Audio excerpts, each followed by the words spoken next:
Prime Minister Stuart is predicting a clean sweep of the North at the upcoming general election. That's our top story in our Barbados Today morning news update for Tuesday, March the 20th. I'm Emmanuel Joseph. Thanks for joining us.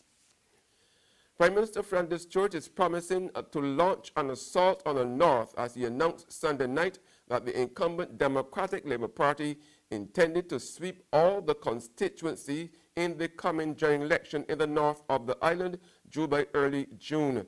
Speaking at Mile and a Quarter St. Peter, where the campaign office for DLP candidate Dave Chief Cumberbatch was officially opened, Stuart told supporters he intended to change the political map by wresting several constituencies from the opposition Barbados Labour Party.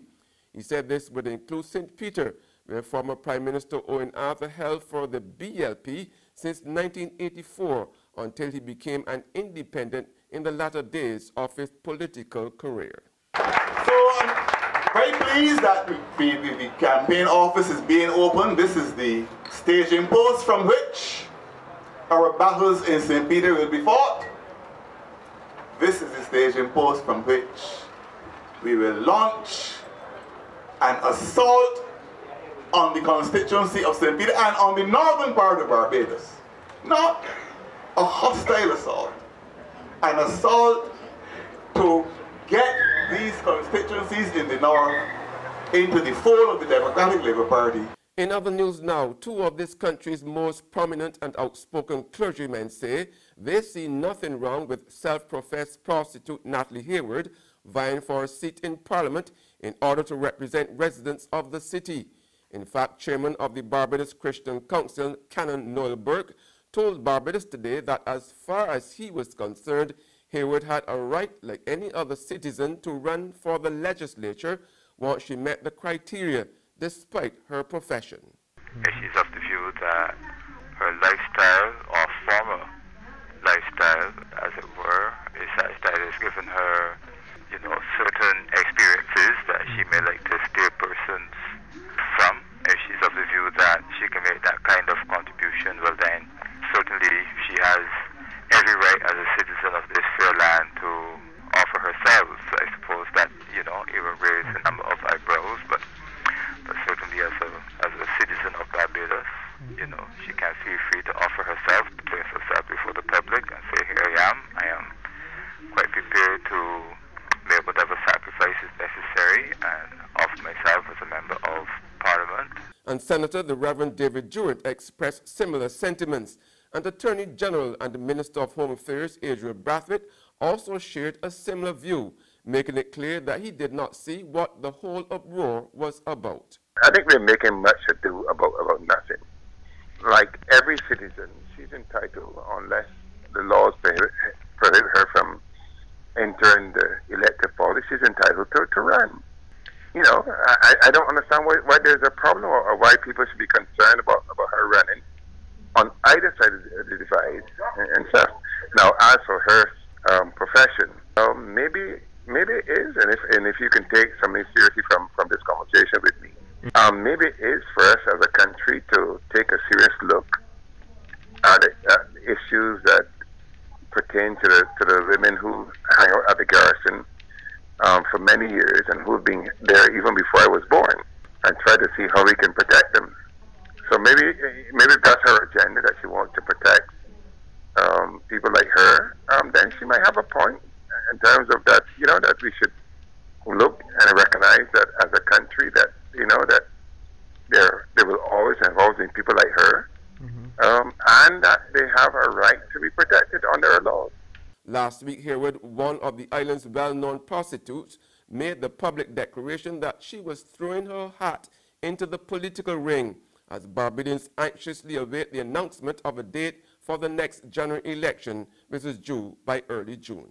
There's regional and international news after this short break.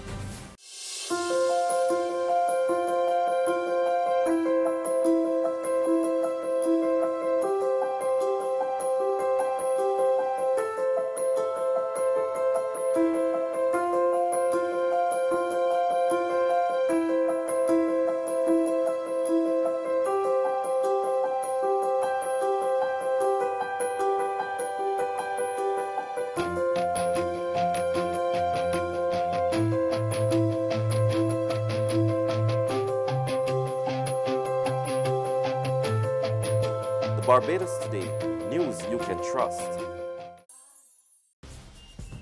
Welcome back with news from the region now. The people of Antigua and Barbados will vote tomorrow for a new government. The total of 53 candidates have been officially nominated to contest the general election.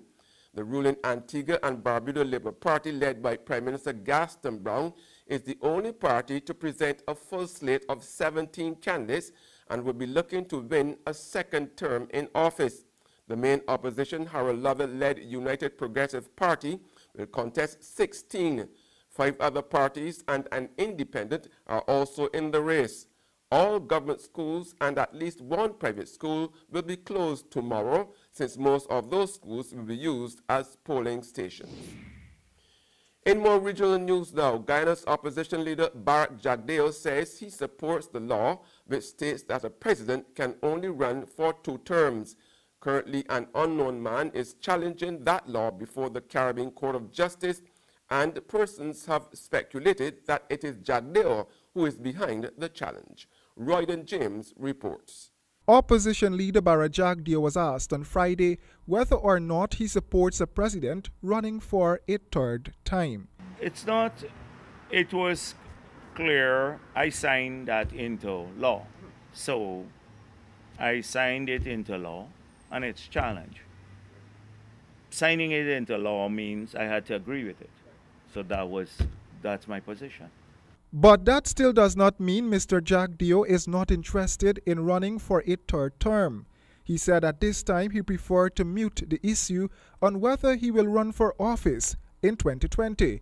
And on the international scene, Uber has suspended its self-drive program in North America after its first fatal accident in which a woman was killed. We pick up the story in this Euronews report. A self-drive Volvo belonging to the Uber cab company has been involved in a fatal accident in Arizona. It's thought to be the first ever fatality due to an autonomous vehicle. While accidents involving self-drive cars are routine in Arizona, which has thrown open its roads to companies like Uber or Waymo for testing after California cracked down, the death of 49-year-old Elaine Hertzberg may stop the automobile revolution in its tracks. Uber immediately suspended North American tests of its self-driving vehicles, which are currently going on in Arizona, Pittsburgh and Toronto.